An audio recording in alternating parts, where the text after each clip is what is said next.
Et hop, donc matière numérique pour mai 2023. Donc, comme chaque mois, je vais parler un petit peu de photographie computationnelle. En général, c'est la photographie que je fais à travers de mes propres applications qui tournent sur iOS, sur iPhone, principalement sur iPad, iPod aussi. Et donc, on commence directement le mois avec... là, j'étais sur un shoot pour un projet qui s'appelle Hypertight. Pour ceux qui regardent les vidéos de Serial, en fait, qui est une autre playlist pour ce podcast. Pendant que je fais autre chose, j'ai souvent un appareil photo avec moi et donc c'est pas du tout le même type de photographie que je fais et donc j'utilise mes propres applications qui sont mes outils personnalisés. Et là c'était un petit peu, je m'amusais avec cette application qui est mon application principale qui est Camaré, donc un shoot qui avait lieu au centre de la Suisse avec voilà deux, trois résultats donc et de l'environnement et du test sur le set en fait lors du réglage des éclairages. Donc c'est vraiment toujours l'occasion là, comme on le voit sur ces trois photos d'après. Les déplacements sont toujours l'occasion pour moi d'un peu tester mes applications. Alors, ces applications elles sont disponibles donc elles sont distribuées sur l'App Store. L'idée étant pas forcément d'affiner les algorithmes que j'ai déjà créés, donc qui traitent l'image d'une certaine manière qui correspond à ce que je voulais comme outil. Il n'y a pas de S comme. Et donc voilà, donc ces 2 derniers mois étaient un petit peu plus légers en termes de développement. J'essaie de trouver d'autres idées, d'autres besoins en termes d'application.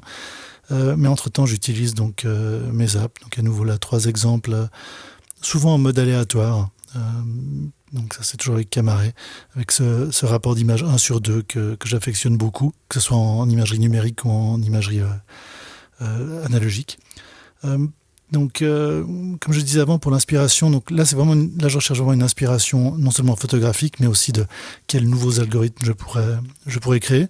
Là, on voit, donc là, j'ai mis ces 3 exemples, des exemples un peu plus extrêmes en termes déjà de distorsion. Là, c'est un des filtres, en fait, un des multiples filtres combinés au travers de Camaré à nouveau, où là, ça fait un peu bomber l'image. Il y a une distorsion. Est-ce que ça me plaît ? Là, évidemment, je choisis des photos qui me plaisent. Est-ce que j'ai envie de créer d'autres outils comme ça ? Est-ce que je verrai l'ergonomie de mes outils computationnels changer ?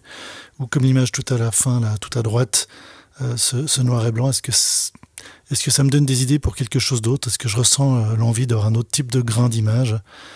On le voit ici, là, je repars sur cette image noir et blanc. Donc, à nouveau, beaucoup de voyages dans mon activité courante. Pour diverses raisons. Dans ce cas-là, c'était photographique, c'est un retour pour une semaine de shoot en Islande.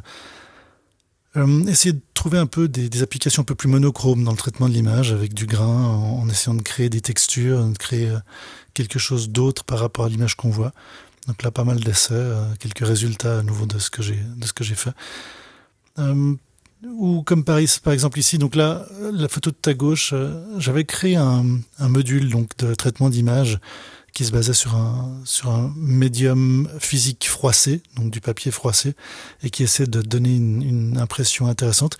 C'est un module où j'avais eu pas mal de discussions intérieures. Est-ce que je voulais vraiment ce genre de texture un peu extrême ? Et je trouve que dans certains cas, ça marche assez bien en fait dans la pratique. C'est pour ça que je l'avais d'ailleurs publié. Mais peut-être que celui-là nécessiterait peut-être une altération, peut-être qu'il faudrait quelque chose d'autre à ce niveau. Donc ça, c'est l'occasion justement dans ces cas-là d'y penser. Puis sinon, là, quelques images. On a ce cocktail là, qui apparaît très différent avec un filtre avec l'autre, indépendamment du fait que je l'ai bu entre-temps. Mais puis là, une dual photo en haut d'un des lieux où je reste quand je suis par exemple à Reykjavik. Donc voilou. Donc beaucoup pour ce mois de mai en imagerie computationnelle, là, à nouveau des essais d'images en utilisant mes outils, les outils que j'ai déjà codés, en essayant de les utiliser différemment, voir si ça fait sens, si ça correspond à quelque chose. Souvent, comme nombre d'entre nous, l'utilisation de mon smartphone, c'est à des moments où j'ai pas vraiment envie de sortir l'appareil photo. Dans ce cas-là, j'avais probablement aussi un appareil photo, mais c'est d'autres types d'ambiance, d'autres choses que j'essaie de prendre en photo. À nouveau, là, toujours les espaces habituels, les moments photographiques, comme je les appelle, où est-ce que j'ai de nouvelles idées en prenant des photos dans le quotidien pour de nouveaux filtres, Donc voilà. Ce mois de mai était vraiment focalisé sur plutôt mon travail photographique traditionnel, donc entre guillemets vrais appareils photo et photo argentique.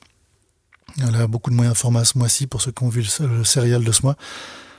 Mais aussi, c'est l'occasion, quand on traverse ces plaines islandaises, d'essayer ces filtres, d'essayer de rajouter du grain sur un matériau de paysage qui est déjà assez exceptionnel.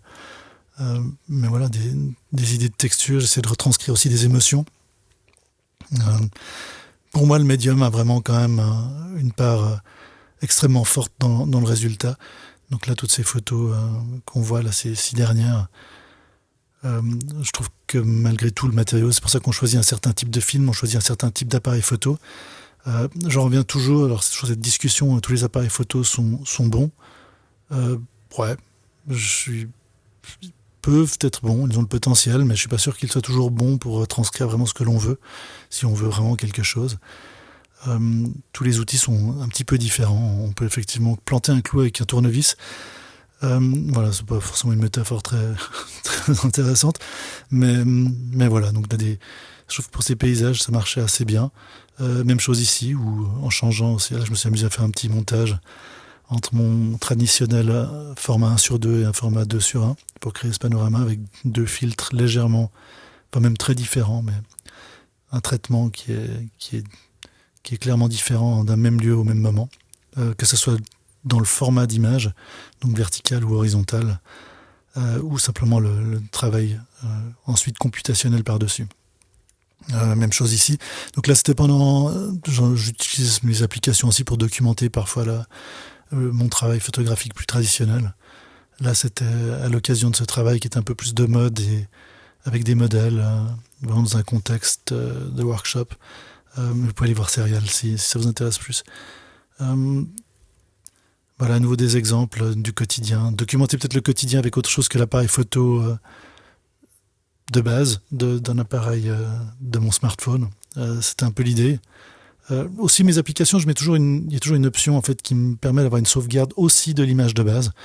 On ne sait jamais si c'est vraiment une photo exceptionnelle. Ça m'arrive vraiment extrêmement rarement. Si ça m'est déjà arrivé d'utiliser la photo d'origine. En général, j'utilise la photo qui est filtrée, car c'est celle-là qui m'intéresse.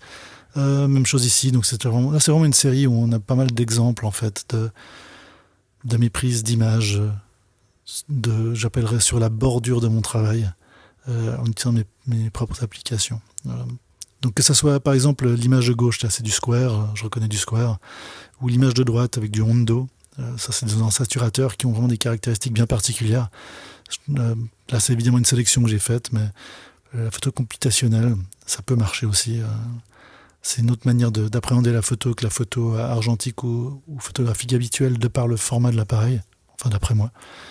Voilà aussi deux photos à l'est de Reykjavik pendant cette semaine de travail. Ou encore là, différents essais à nouveau avec cet effet de texture.